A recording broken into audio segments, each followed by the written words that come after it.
5 আগস্টের ঢেউ কি লন্ডন পর্যন্ত গিয়ে লাগলো কিনা? আপাতত লন্ডন পর্যন্ত, আপাতত বলছে এই ঢেউ আরো বহু জায়গায় যাবে বলে আলামত আছে। আমেরিকায় যেতে পারে, কারণ শেখ হাসিনা পুত্র সজীব ওয়াজেদ জয়ের বিরুদ্ধেও দুর্নীতির অভিযোগে সেটা আরো বহু জায়গায় পৌঁছে যাক, আমরা চাই, খুব স্পষ্টভাবে চাই।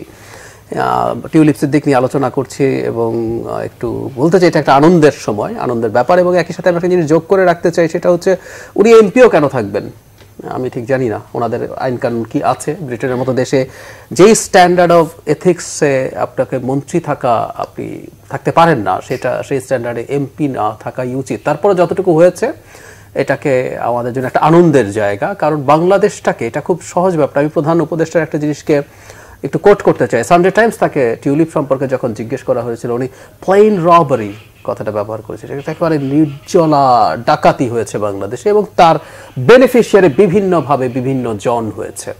সো প্রত্যেকটা ক্ষেত্রে যখন এই প্রভাবটা পড়ে, এটা নিয়ে অ্যাকশন তৈরি হয়, সেটা আমাদেরকে আনন্দ দেয়, কারণ আমরা তাদেরকে প্রতি পদে বিচার তো করতে চাই এবং তাদেরকে হিউমিলিয়েটেড হতে দেখাও আনন্দের জায়গা। কারণ আমাদের এই জাতিটাকে, এই রাষ্ট্রটাকে ধ্বংস করেছেন তারা। যত অতি ক্ষুদ্র টিউলিপের ফ্ল্যাট নিয়ে কথাবার্তা হচ্ছে, অথচ এই অভিযোগ তো খুব শক্তভাবে আছে রূপপুর পারমাণবিক বিদ্যুৎ কেন্দ্রে যে $5 বিলিয়ন ডাকাতি হয়েছে, সেই মধ্যস্থতার ক্ষেত্রে তার খালার সাথে, শেখ হাসিনার সাথে রাশার যে ডিলিং সেখানে, কারণ এটার প্রমাণও আছে, তার ছবি আছে, তিনি সেখানে গিয়েছিলেন যখন এই পুতিনের সাথে বৈঠক হয়। সো আরও অনেক অনেক অনেক কিছু সামনে আছে, এটা বিভিন্ন দিকে ছড়িয়ে যাক। আমরা খেয়াল করবো সম্প্রতি তার মা শেখ রেহানাকে নিয়ে রিপোর্ট এসছে, যেখানে রাষ্ট্রায়ত্ত ব্যাংকগুলো তিনি কিভাবে করায়ত্ত করে এমডিদেরকে হাতে নিয়ে কিভাবে লুটপাট ওই ব্যাংকগুলো থেকে করেছেন। শুধু তাই না, তার চাচা জনাব তারেক সিদ্দিক বাংলাদেশের ভয়ঙ্করতম মানবাধিকার লঙ্ঘনের মতো ঘটনাগুলোর সাথে, অন্যান্য অপরাধ তো আছেই, সেগুলোর সাথে জড়িত। সো এটা প্রত্যেকের কাছে এই ঢেউ পৌঁছে যাক, তারেক সিদ্দিকের কাছে পৌঁছুক, শেখ রেহানার কাছে পৌঁছুক। এবং আমি তাকে শেখ টিউলিপও বলতে চাই, কারণ উনিও যদিও বাবার পরিচয় যদি পরিচিতি হিসেবে সিদ্দিকী হয়েছেন, কিন্তু উনিও শেখ পরিবারের সন্তান। এই পরিবারটা এই দেশটাকে যা করেছে, তার মাসুল যেন তারা কড়ায় গন্ডায় দেন, সেটা দেখার জন্য মুখিয়ে আছে।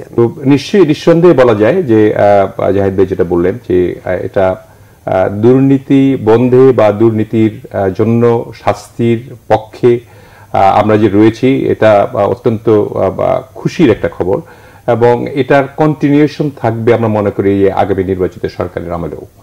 এবং আমরা বিশেষ করে যদি আমাদের দল যদি সরকার পরিচালনার ভার পায়, তাহলে দুর্নীতি দমনের ক্ষেত্রে খুবই একটা জোরালো ভূমিকা রাখবে। সাধারণ মানুষ যারা দেখছেন এই মুহূর্তে লাইভ অনুষ্ঠান, তাদেরকে বিশ্বাস করাবেন কিভাবে?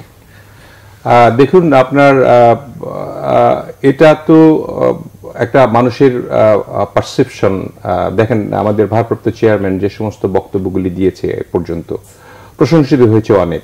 আপনারা সবাই সুশীল সমাজ থেকে আরম্ভ করে দেশের প্রত্যেকটি নাগরিক কিন্তু তার সম্বন্ধে কোনো রকম নেতিবাচক কথা বলেনি এবং তার প্রত্যেকটি বক্তব্যে প্রশংসা পেয়েছে। এবং তিনি যে গাইডলাইনগুলি আমাদেরকে দিচ্ছেন, তাতে করে মানুষের মধ্যে এক প্রকার স্বস্তির নিঃশ্বাস আমরা দেখতে পাই যখন মানুষের মধ্যে আমরা যাই, মানুষের কাছে যাচ্ছি এই কয়েক মাস ধরে, এবং আমরা 31 দফা যখন তাদের কাছে বর্ণনা করি এবং সেগুলিকে বাস্তবায়ন করব যে সেগুলির আশ্বাস দেই, তখন তাদের যে উৎফুল্লতা, তাদের যে ফেস রিডিং, এটাতে বোঝা যায় যে তারা বিশ্বাস করছে যে আগামী দিনে যে যদি বিএনপি সরকার পরিচালনার ভার পায়, তাহলে নিশ্চিতভাবে বলা যায় যে দুর্নীতি দমন খুব ভালোভাবে হবে এবং তৎসঙ্গে একটা সুশাসনের ব্যবস্থা বিএনপি করবে।